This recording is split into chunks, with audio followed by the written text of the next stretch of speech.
रसूलुल्लाह सल्लल्लाहु अलैहि वसल्लम ने फरमाया, जब सोने के लिए बिस्तर पर जाओ तो आयतुल कुर्सी पढ़ लिया करो।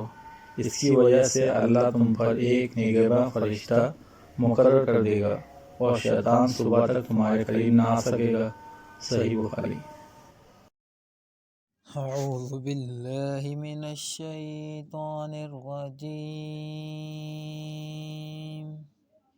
بسم الله الرحمن الرحيم.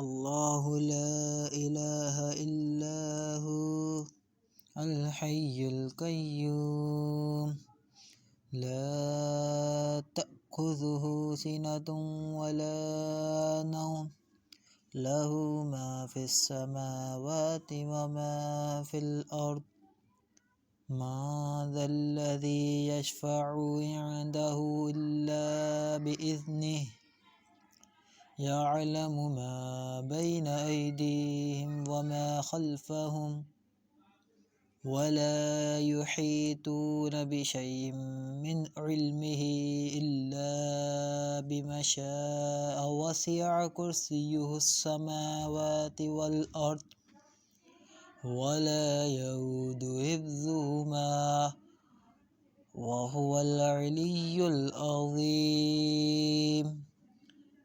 صدق الله العظيم.